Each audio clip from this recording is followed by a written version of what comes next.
Hey guys, welcome back to the channel KO studio. तो आज के इस वीडियो में हम एक्सप्लेन करने जा रहे हैं the white olive tree drama के एपिसोड नंबर 13 और 14 की स्टोरी को। तो कहानी की शुरुआत में हम देखते हैं कि लीजान जो अपने घर आया होता है, उसके पापा उसके लिए सूप बना रहे होते हैं। वो लीजान को देखकर बहुत खुश हो जाते हैं और गले लगते हैं। वो उससे पूछते हैं, तुम्हारी फ्लाइट तो 2 घंटे पहले लैंड कर चुकी थी ना, तो इतनी देर कैसे हो गई? लीजान कहता है, मैं ट्रैफिक में फंस गया था। लीजान के पापा उससे पूछते हैं, तुम्हें कहीं चोट तो नहीं लगी? वो कहता है, नहीं, बस कुछ खरोंचे ही आई हैं। चेकअप जरूरी था, इसीलिए हॉस्पिटल गया था। लीजान और उसके पापा साथ में बैठकर डिनर करने लगते हैं। खाना खाते वक्त टीवी पर इंटरनेशनल न्यूज रिपोर्टिंग के अवार्ड विनर्स सोमरान की खबर आ रही होती है, तो लीजान उसे देखकर बहुत ही खुश हो जाता है। उसके पापा लीजान को नोटिस कर लेते हैं। फिर लीजान उठकर बाथरूम चला जाता है। वो आईने में अपने शरीर की खरोंचों को देखता है। वो सोचता है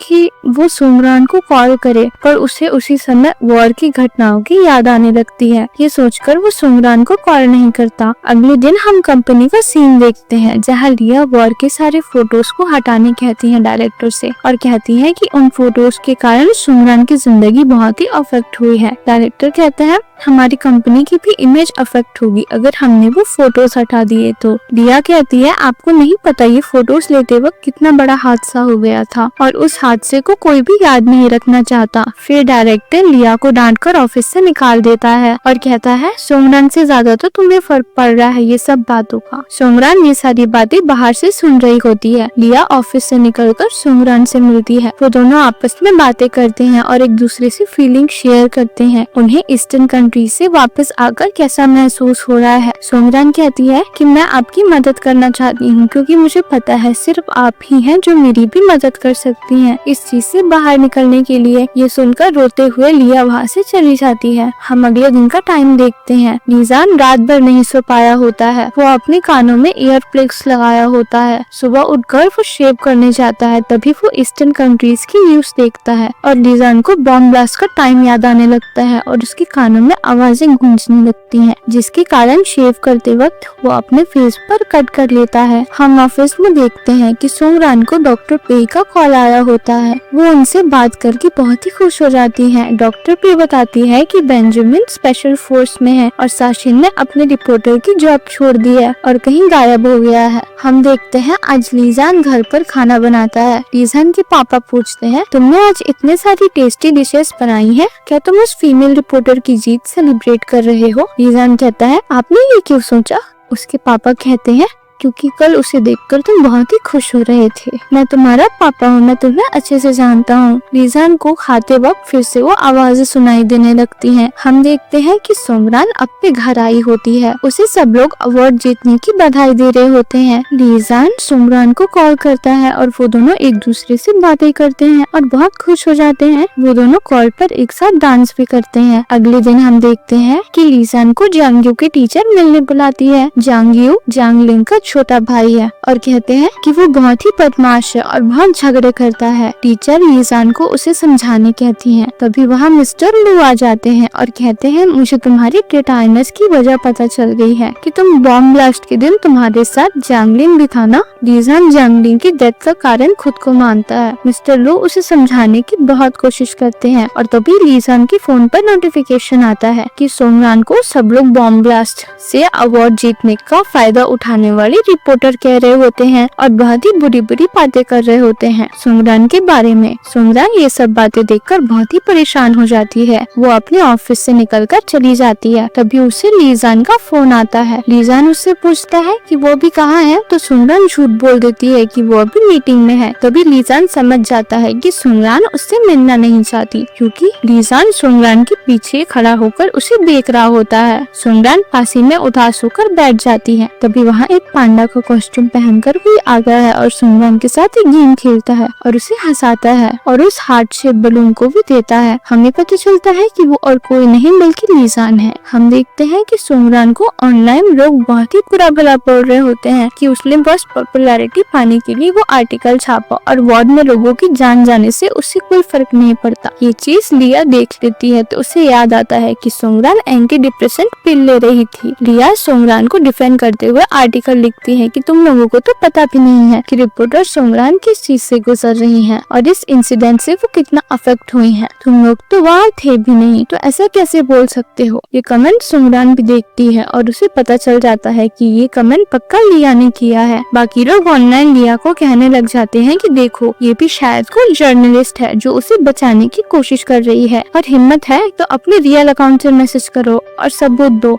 फिर सुमरान एक रिप्लाई लिखती है उन सब लोगों के लिए जो उसे ऐसा बोल रहे थे। मैं एक जर्नलिस्ट हूँ, मुझे पता है फ्रीडम ऑफ स्पीच क्या होता है। दूसरों को ब्लेम मत करो ऑनलाइन, मैं यही हूँ, जो बोलना है मुझे बोलो। ये सब ऑनलाइन लीजान भी देख रहा होता है। सुमरान इन सब बातों के कारण बहुत ही मेंटली अफेक्ट हो जाती है और अपने कानों को ढककर टेंट में बैठी होती है। सबकी आवाजें उसके कानों में गूंजने लगती हैं। उसे वॉर की चीजें याद आने लगती हैं। फिर उसे लीजान का चेहरा दिखता है तो वो थोड़ी शांत हो जाती है और उस एप्पल शेप बलून को देखती है जो उसे पांडा का कॉस्ट्यूम पहले लीजान ने दिया था। हम लीजान को देखे हैं जो जंगलिंग की बातों को याद करता है, जिसने कहा था कि तुम जब भी कोई हेल्प चाहिए तुम बस ग्रुप चैट पर मैसेज कर देना। लीजान इज कॉलिंग फॉर सपोर्ट, सब तुम्हारी मदद करने को तैयार हो जाएंगे। तो लीजान ग्रुप चैट पर मैसेज कर देता है। लीजान की तबीयत बिगड़ने लगती है तो वो जल्दी से दवाई खाता है। हम बेंजामिन को देखते हैं जो अपने स्पेशल फोर्स कैंप में होता है। वो एक सोल्जर को बोलता है कि अगर तुमने ये दरवाजा खोला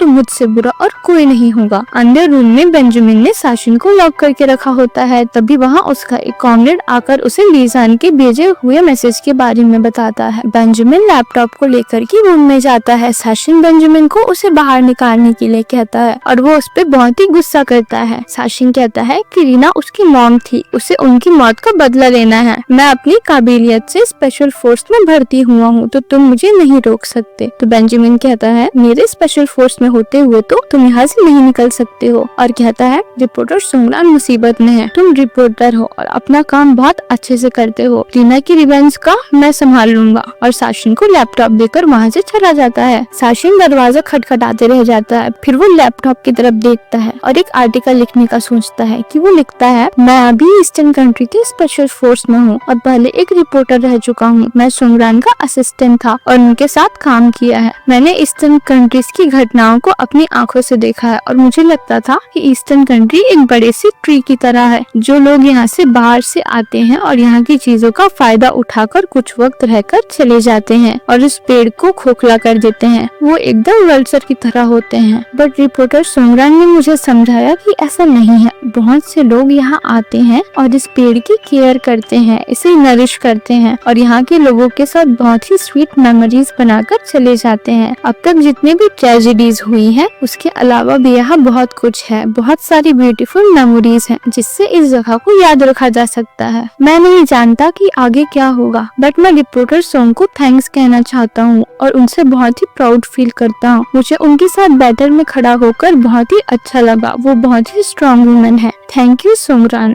ये आर्टिकल सब लोग पढ़ते हैं और ईस्टर्न कंट्री में लोग भी सुमरान को सपोर्ट कर रहे होते हैं और बहुत सारे लोग सुमरान का साथ देते हैं। हम लीजान को देखते हैं जिसकी तबीयत बहुत ही बिगड़ गई होती है। उसे फिर से अटैक आ रहा होता है और वो जमीन पर गिर जाता है। तभी उसके फोन में एक मैसेज आता है। वो देखता है कि सुमरान ने उसे थैंक यू कहा था उसकी हेल्प करने के लिए और कहती है तुम्ही ने साशिन और बाकियों को खोजकर वो आर्टिकल लिखने कहा था ना। ये बात सुनकर लीजान को थोड़ी हिम्मत मिलती है और वो सुमरान को रिप्लाई करता है मैंने देखा था ऑनलाइन क्या हो रहा है, इसलिए मैंने सोचा कि इस माहौल में सिर्फ साशिन ही है जो कुछ कर सकता है, और झूठ कहता है कि वो एक बिजनेस ट्रिप में है। सुमरान उससे पूछती है कि वो बिजनेस ट्रिप से वापस कब आएगा। लीजान उसे रिप्लाई नहीं करता। सुमरान सोचती है कि शायद वो बिजी होगा। हम लीजान को देखते हैं जो मिस्टर लू को कॉल करके एक अच्छा साइकेट्रिस्ट खोजने कहते हैं और कहते हैं कि वो जल्दी से जल्दी ठीक होना चाहता है। मिस्टर लू ये बात सुनकर बहुत ही ज्यादा खुश हो जाते हैं और बताते हैं कि उन्होंने अपॉइंटमेंट ले लिया है, वो डॉक्टर से मिल सकता है। फिर लीजान का कॉल कट कर देता है।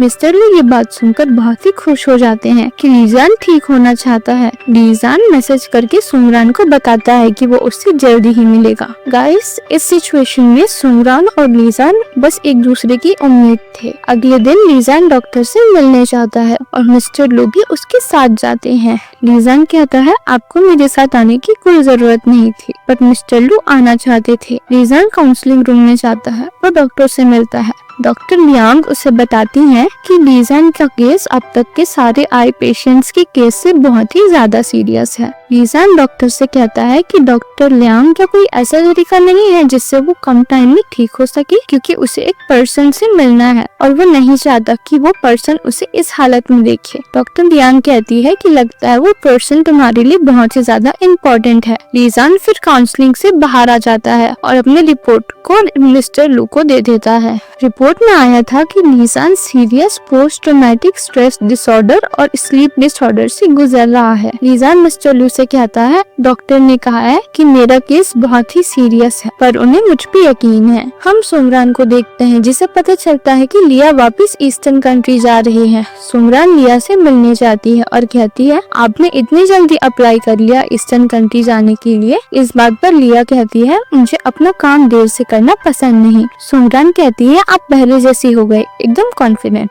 और खुश हो जाती है। लिया सुमरान को उसे एयरपोर्ट तक छोड़ने कहती है। लिया सुमरान को जाते जाते कहती है कि चिंता मत करना, सब ठीक हो जाएगा। सुमरान लीजान को मैसेज करके पूछती है कि क्या वो बिजनेस ट्रिप से वापस आ गया है लियांगशन। लीजान उससे कहता है कि वो वापस आ गया है। सुमरान उसे डिनर के लिए इनवाइट करती है। सुमरान रेस्टोरेंट में टाइम से पहले ही पहुंच जाती है। हम लीजान को देखते हैं जो डिनर के लिए जा ही रहा होता है। तभी उसे मिस्टर फू यानी जांग यू की क्लास टीचर का कॉल आ जाता है। वो बताती है कि जांग पुलिस स्टेशन में है। सुमरान को लीजान का मैसेज आता है, सॉरी मुझे कुछ जरूरी काम आ गया है तो मैं आज नहीं आ पाऊंगा। सुमरान रिप्लाई करती है कि कोई बात नहीं, वैसे भी तुम लियांगशन में हो तो हम कभी भी मिल सकते हैं। लीजान अपना काम करके उस रेस्टोरेंट के बाहर आता है और सुमरान को कॉल करके सॉरी कहता है कि मैंने आपको इंतजार करवाया। सुमरान कहती है, मुझे जैसे ही आपका मैसेज मिला दोपहर को मैं वैसे ही रेस्टोरेंट से निकल गई थी। लीजान देखता है कि सुमरान अभी भी रेस्टोरेंट से बाहर निकल रही होती है। लीजान कॉल पे कहता है, सॉरी मैंने ज्यादा ही सोच लिया, वैसे आप अभी क्या कर रही हैं? तो सुमरान कहती है, मैं अभी नहा कर आई हूँ और मैं अपने पजामाज में हूँ, जल्दी ही सोने जाऊंगी। तो लीजान कहता है, तुम पजामा में स्कार्फ भी पहनती हो क्या? तो सुमरान पलट कर देखती है तो लीजान उसके पीछे खड़ा होता है।